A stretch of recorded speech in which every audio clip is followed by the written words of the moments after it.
Бул дагы Абу Хурайра разияллаху анху риваят ал хадисте Расулуллах саллаллаху алейхи вассалам мындай дейт: "Валлази нафсу Мухаммадин бияди ла халуфу фами саим атьябу индаллах мин рихил миск."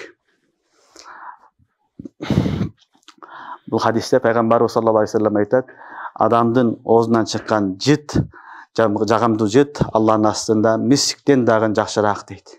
Мисик жыпар жыттуу жыттан дагы атырдан дагы жакшыраак дейт хадисте пайгамбарыбыз саллаллаху алейхи вассалам.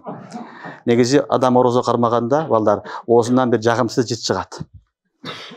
Жагымсыз жыт адамга бул негизинен ашказандан чыгат.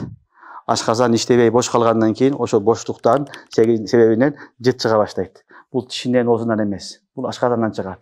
Ошол жагымсыз жыт Аллахтын астында эң жакшы жыпар жыттуу болгон мисиктен дагы жакшыраак. Бул деген сөз Аллах таалам ошол орозо кармаган адамды сүйөт, орозосун кабыл кылат деген сөз. Түшүнүңөрбү? Бул сүйүүдүн гана белгиси. Мисалы, жаш бала, кичинекей бала сүйөт, жычат, жагымсыз жыттар болот, бирөөгө жаман болот.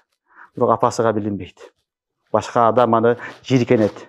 Сүйүп коюптур, чычып коюптур деп аны эмне кылат? Жаман көрөт. Бирок апасы аны эмне кылат? Өөп жыттап эле тазалап карай берет. Себеби анда мухаббаты болот. Балага эненин мухаббаты, сүйүүмү, мээрими болот. Ошон үчүн ага ал жыт билинбейт. Кудду ошондой эле Аллах субханаху ва таала дагы бендесини мухаббат кылат.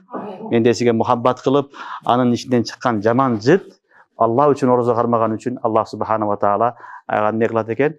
Аны Аллах таалам айтат: ал жагымсыз жыт болгон менен Аллахтын астында ал мисиктен дагы жакшыраак. Да халуфу фами саим атьябу индаллах мин миск. Халуф деген ошол оозон чыккан жаман жыт айтылат.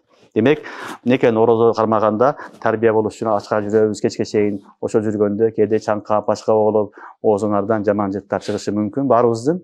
Мына ушул нерсе бул Аллахтын астында өтө жакшы нерсе болот. Аллахтын астында мисиктен дагы жогору турган нерсе болот. Албетте бул деген сөз оозуңду тазалабай сасып жүрө бер деген маселе эмес.